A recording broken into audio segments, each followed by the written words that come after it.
2025 최신 실손보험 완전 정보. 꼭 알아야 할 변화와 대책 총정리. 안녕하세요, 여러분. 오늘은 정말 중요한 소식을 가지고 왔습니다. 실손보험이 큰 변화를 앞두고 있는데요. 어떤 내용인지, 우리는 어떻게 대처해야 할지 하나하나 자세히 알아보도록 하겠습니다. 실손보험에 가입하신 분들, 그리고 가입을 고민하시는 분들, 특히 1세대, 2세대 실손보험에 가입하신 분들은 이번 영상을 끝까지 시청해 주시기 바랍니다. 정말 중요한 변화가 코앞에 다가왔거든요. 1. 실손보험 가입 연령 확대. 먼저 반가운 소식부터 전해드리겠습니다. 90세까지 실손보험에 가입할 수 있게 됐다는 건데요. 지금까지는 75세가 넘으면 실손보험에 가입할 수 없었습니다. 그런데 이제는 90세까지 가입이 가능해졌어요. 더 놀라운 건 보장 연령도 110세까지 늘어난다는 겁니다.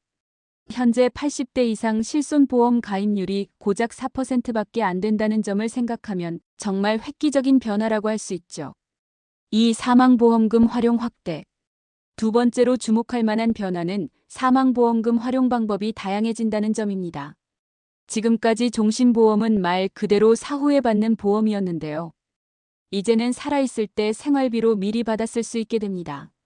무려 362만 명이나 되는 종신보험 가입자들이 혜택을 받을 수 있다고 하네요. 연금으로 받거나 심지어 요양시설 입주권으로도 바꿀 수 있다고 합니다. 노후 대비에 큰 도움이 될 것 같죠? 3. 세대별 실손보험 비교. 자, 이제 좀 심각한 이야기를 해볼까요? 실손보험이 세대별로 어떻게 다른지 자세히 살펴보겠습니다. 1, 2세대 실손보험은 본인 부담금이 10에서 20% 정도로 낮고 보장 한도도 높습니다. 그리고 중요한 건 약관 변경이 불가능하다는 거죠. 4세대는 본인 부담금이 20%로 고정되어 있고 보험료 차등제가 적용됩니다. 많이 타면 보험료가 오르는 거죠. 그리고 곧 출시될 5세대는 솔직히 말씀드리면 보장은 더 줄어들고 본인 부담금은 더 늘어납니다. 특히 비급여 항목은 본인 부담금이 90%까지 올라갈 수 있다고 하네요. 4. 계약 재매입 문제. 여기서부터가 정말 중요합니다.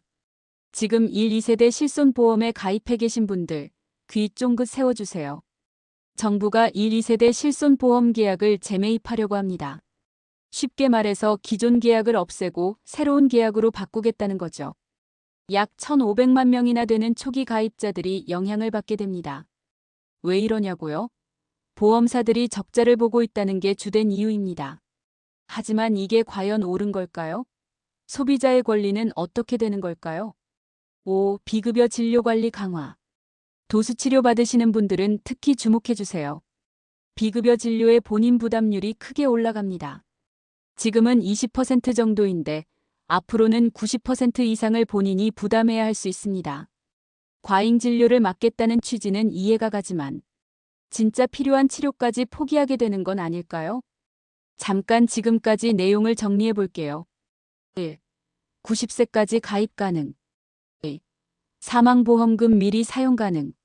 3. 5세대는 본인 부담금 증가. 4. 1, 2세대 계약 재매입 추진. 5. 비급여 진료 본인 부담 대폭 증가. 6. 소비자 대응 방안. 자, 그럼 우리는 어떻게 해야 할까요? 먼저 1, 2세대 가입자분들. 약관 변경 제안이 오면 절대 섣불리 결정하지 마세요. 기존 계약과 새로운 계약의 보장 내용을 꼼꼼히 비교하세요. 나이가 많으실수록 보험료가 크게 오를 수 있으니 주의하세요. 4세대 가입자분들. 불필요한 실손보험 청구는 피하세요. 보험료 할증을 주의하세요. 특히 소액진료비는 청구할지 잘 고민해보세요. 신규 가입을 고민하시는 분들. 90세 확대된 가입 연령을 활용하세요. 본인 부담금 증가를 고려해서 자금 계획을 세우세요. 비급여 항목 보장이 줄어드는 걸 감안하세요. 7. 의료비 절감 꿀팁. 의료비 부담을 줄일 수 있는 꿀팁도 알려드릴게요. 첫째, 절세 계좌를 활용하세요. 자산관리 계좌나 연금 계좌에서 의료비로 인출할 때 비과세 혜택을 받을 수 있습니다. 둘째, 실비 청구는 전략적으로. 소액이라고 무조건 청구하는 게 능사가 아닙니다. 나중에 중요한 수술이나 치료가 필요할 때를 대비해서요. 셋째, 비급여 항목은 꼭 사전에 확인하세요. 특히 도수치료나 주사치료는 더더욱요. 여러분, 오늘 전해드린 내용이 좀 복잡하고 어려웠죠? 하지만 우리의 건강과 직결된 문제라서 꼭 알아두셔야 합니다.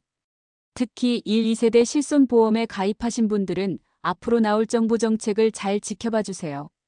그리고 섣불리 계약을 바꾸지 마시고 꼭 전문가와 상담하시기 바랍니다.